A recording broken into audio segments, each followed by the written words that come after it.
Ego. Yeah, we're on ego. We're not even to ego yet. Okay, so let me quickly go through my notes here for Aion, because there has been a demand for these things out there in the ether. Out there, there's been interest in the structure. And so we're keeping in mind that Dr. Jung had a vision at the time of his heart attack in 1944. And that vision told him that he should go back and describe the structure of the psyche. And I keep carrying this.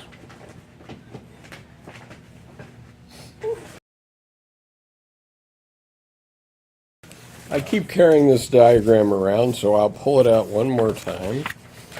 Don't give me one. You have one I already. have a dozen, and I've already burned them all. Right, okay. So anyway, this diagram. And so in Aion, the chapters go like this. This is the ego, and that is chapter 1. This is the shadow, and that's chapter 2. This is the Psyche, which is anima and animus, and that is chapter 3. And then the self is chapter 4. And so that's the fundamental structure of the psyche. It's not necessarily that easy to divine that from Dr. Jung's writings, but because Dr. Edinger was totally immersed in this stuff for his whole career, he was able to work it out. And so the new book, where's the new book? So the new book, Jung's Red Book for Our Time, the Jungian analysts in there admit that Aion is Dr. Jung's personal commentary of what was happening during the Red Book period, with the Red Book period being his personal experiences of his unconscious. And so, I don't even know if the Red Book would serve too well as a reading group discussion book, because it's really about Dr. Jung's personal experience. It's not really something that you can discuss. I mean, there's a lot of wisdom in the Red Book, a huge amount of wisdom in the Red Book, but it's not really something that's up for discussion because it was his personal experience. So anyway, okay. So in Edinger's Aion introduction, he says, first of all, that all words are psychic organisms. And keeping in mind that back at the beginning, he said that 3 principles to understand in reading Jung. Principle number 1 is Dr. Jung's magnitude. He makes everybody else seem like a Lilliputian. And that has certainly been true to me. I mean, I'm just awed by the prodigious scholarship there.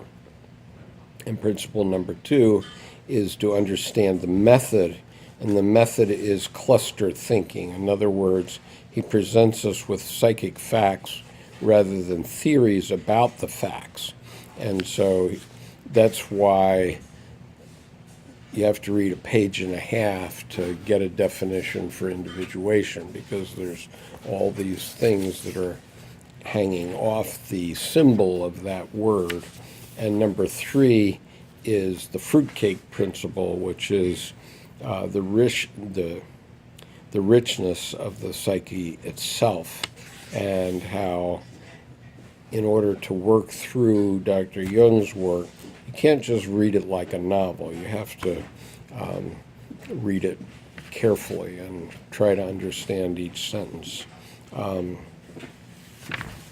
Okay, so then in Dr. Jung's foreword, he's talking about the change in the psychic situation during the Christian era, which is this 2,000-year period. And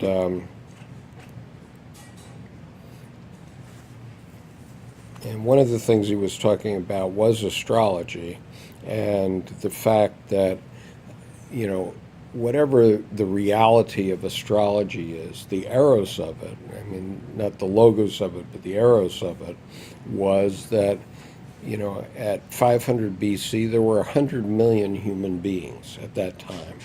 And that's a lot of folks. And they had been talking about the stars and the meaning of the stars for millennia before 500 BC. And so these ideas had spread out into society. And as we know, ideas that catch people and make sense to people survive, and ideas that don't.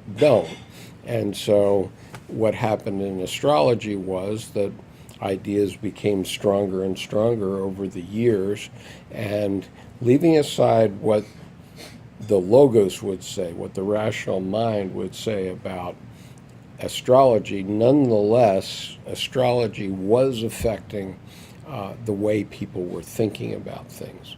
And it even affects me, for example, in Chinese astrology. I know that, you know, I'm a dog year guy. I was born in the year of the dog, 1946, and you know, the things that they say about people who are born in a dog year are pretty much accurate for me.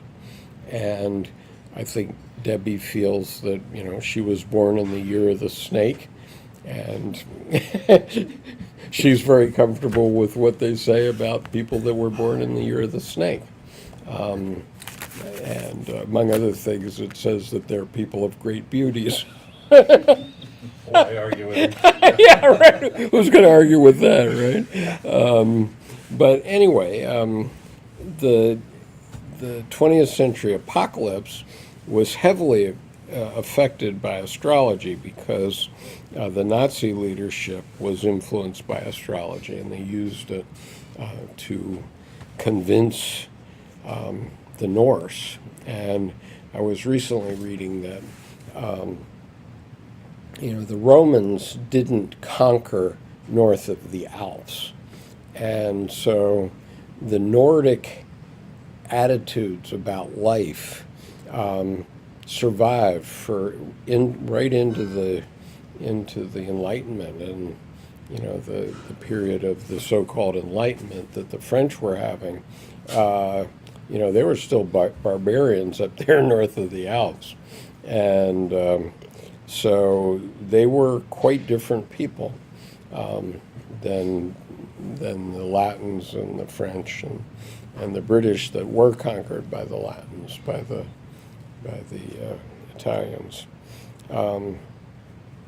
So anyway, the significance of the Platonic Month, which is, I guess, 2,150 years, is not because, you know, when the stars are aligned in this certain way, human beings are going to transform, but nonetheless, it was observed over 10,000 years, perhaps, that things changed. Not everything, I don't think, was observed. Some things were intuitive. Yeah, it was unconscious. It was done unconsciously. Until it was expressed, and then it was no longer unconscious. Well, yeah, until it was expressed, sure. But you know, a lot of these developments took place unconsciously. They took place in the collective unconscious, not in the people working it out. Could you see how there might be a relationship between the shape of the unconscious and the configuration of the external world? Sure. Yeah. So yeah, I think there was some of that going on. So it wasn't just a matter of observation, and you know, rationality as we know it didn't exist in 4,000 years ago. Yeah. Yeah. Right. And, I guess when Moses came down from the mountaintop with the Ten Commandments, okay, that was sort of the first major rational thing that happened. I mean, that was the law. Don't know about that. And, I don't know if it was the first major rational thing. Obviously, rationality had kept civilization together before that. Wasn't the Torah around before that? Yeah, well, no, but that's part of the Torah, isn't it? I don't know. Yeah, I think isn't Moses part of the first The 5 Sabians. books? First 5 books. Right. So the Torah is the first 5 books of the Bible. So let's go back 5,000 years before Christ. Was Moses around then? No. Moses was. Well, so the maybe Sabians had already 1,500 years before Christ. the Mesopotamians. They already had. There was already logos there, as you like to. Sure. Yeah. And And obviously there it was was. also astrology then. Yeah, and obviously there was logos in Egypt that Yeah. created the Great Pyramids. Right. You But that was only 2,500 years before. right, that's right. Okay.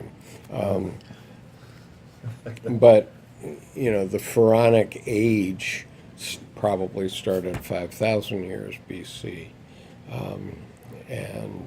And so, yes, Cappadocia and those places in Turkey that we can point back to 8,000 years before Christ. Those were first real settlements that we can identify in the human Well, I was species. thinking where there was written language and so forth. Yeah, when was written language? Written language came up in Egypt, it came up in China. Yeah, Okay. I've seen it somewhere around at least 5,000 years prior. Right, well, the Chinese had an encyclopedia 5,000 years BC in their pictographic language. Okay, and They also had restaurant menus. say again? They had restaurant, so they had restaurant menus. Who did that? The Chinese. Oh, the Chinese, yeah. And I just wish that they would change that brown sauce. Keep going to this Chinese restaurant, and in Japan there are 3 excellence. There's Chinese food. Okay, the Chinese food in Japan is the best Chinese food in the world. Okay, also French food and every other cuisine is the best in Japan for a specific reason. But the traditional joke is there are 3 excellence in Japan: Chinese food, a Western house, and a Japanese wife. Those I'm are the. looking for that third one. Well, then you're in the wrong place, man. You got to get on a plane to Tokyo, and you won't be disappointed. Actually, I can assure you of that. We'll talk about that offline. It's funny because there was a jockey, a friend of mine in New Zealand. He was very famous as a jockey, made gazillions of dollars at it and so forth. And the girls were training one of his racehorses. And his wife was a Japanese woman doctor. So, and she just followed him around like he was like a puppy dog. Well, that's what they do. But we'll talk about that separately.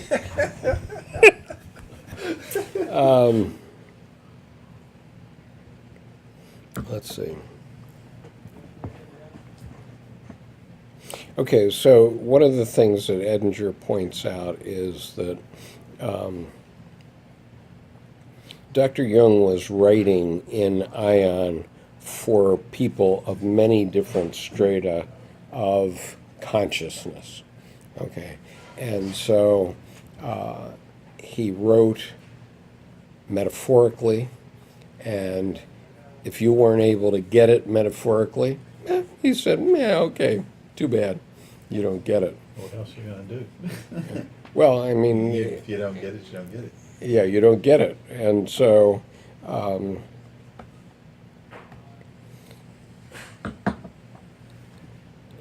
but he was very conscious about the fact that he was writing as a physician, and he didn't want to make things worse by what he did.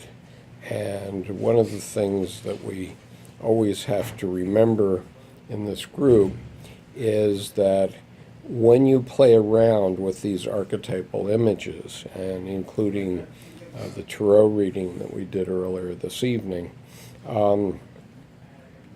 they can start off unconscious psychological events, and you need to be ready for them. You need to be ready for the fact that they can happen, and you have to know that you're not going crazy, that this is a normal thing. But if you don't know it's a normal thing, you could really get crazy about it. You know, in my case, I was fortunate because I just thought I was writing a book, and I thought I was having an artistic ecstasy as a novel writer, right? And it never occurred to me that there was something happening at the archetypal level, at least when I was in the middle of it. It was only later that I looked back on it and I said, wow, this is the autobiography of my anima. But when it was happening, I didn't know what was happening to me, except I've said, oh, wow, this is what the great novelists must have experienced. And so since I was writing a novel, I was okay because it didn't make me feel like I was crazy per se. I just said, okay, I'm gonna ride this whale, and then when I get into it, I might get to the end of it. I guess I might get a writer's block, and I suppose a lot of writers who have writer's blocks, people like Henry Miller and those guys, and there were many, F. Scott Fitzgerald and many others, who had written amazing books, and then they couldn't get back to that place, that unconscious place. And for me, I think I could write a novel any day of the week on almost any topic, because I know how to connect into it. But for someone who doesn't have 30 years of experience of working with Dr. Jung's work, okay, yeah, maybe it's tough. It's the same for what you've been saying to me about your art. Well, I find that a lot of people, a lot of artists find Jung because Jung feeds into what they do, and it's sort of like he's someone that's had the experience. But the main thing is he's so full of imagery and images and he triggers so many things. Artists love it because that's one way to get your motor running. Sure, Yeah. sure, absolutely. And it's also a way to sort of, once the motor is running, you can, it's sort of like there's a validation if you begin to see the pattern, and other, like, at one point, in that Peterson book, he talked about comparative mythology. It's sort of what you're doing as an artist or as a creative person, or anyone who's trying to keep the motor running, as I was saying, or to refresh the experience, to participate in their life rather than just observe it.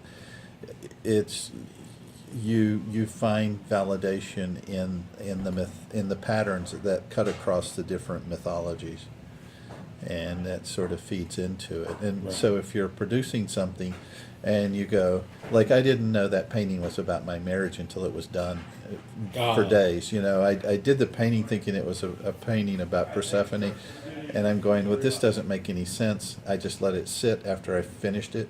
Aesthetically, I finished it aesthetically. I had not conceptually. And then one day I'm looking at it and I go, that's my marriage, you know, and I and I realized that, and that's sort of I found the structure in it after it was down, but I was structuring my understanding of it. So it now it goes back and forth. It sort of mirrors, like two mirrors, you know. Here's what I understood as my marriage, and here's what came out of my unconscious, and now there's sort of this ricochet back and forth between the two that's just a bigger understanding. Right.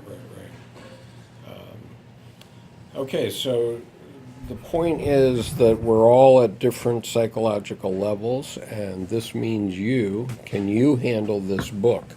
And if you can listen to it on this website, because I've already read the first 4 chapters into the YouTube channel, and I'm in the process of reading the 5th one in. But as with all my Jungian reading, I'm constantly being hypnotized. I mean, I start reading this stuff, and it's so complex that it just boggles the mind, you know, in the typical hypnotic induction where your mind can't keep up with all the things that are going on. And I go, oh. My problem is that, like I said, it sends me off. It's like I free associate from what he's talking about, and it triggers something else. Well, for example, this morning I was reading Peterson, and I ended up writing a poem. So, you know, so I read for half an hour, and then I wrote for an hour. Mm-hmm. And it had, you know, so that's the way Jung is for me. Right. Whereas reading a letter from my lawyer, I did go to sleep. Yeah. Okay. Okay, so we're up to chapter 1, the ego.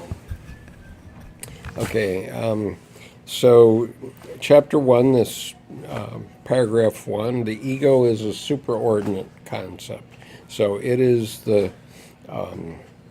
let's say it's your boat that's floating on the ocean of the unconscious. And it forms the center of the field of consciousness. There's no content can be conscious unless it's represented to a subject, and it has to be it's represented to the subject by the ego. Everything we do not know is not related to the ego. The inner world, the unconscious. And so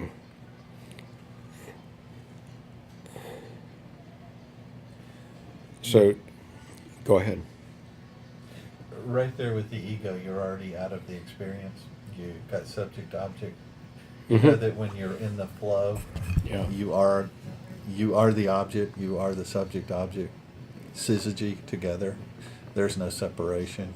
Right. You realize that. And well, I don't know if I realized it until this minute, but now with you saying it, I can say that yes. So the ego to me is a step down. It's consciousness, but it's not the. It's not higher consciousness. Yeah. Right. Maybe if we want to say that, or you know, it's. Well, I mean, it's like this. Because being in the flow, for Yeah. example, okay, I've been working on this stuff all day. I did a Q&A this morning for 2 hours, Yeah. and then I prepared for this meeting tonight, and you know, I don't remember what happened to my day. It just happened, so it was in the flow. And certainly when I was writing that novel, I was just in the flow. I wasn't controlling it. It was just happening. And, you know, all of my activity with respect to my Jungian work has always been that. So I wonder if. Okay. Well, we're breaking it down. There's ego. Okay. Okay, so. You're not tapping into the self when you're just in the ego. Okay. Right, all right. We're not down to the self yet. Okay.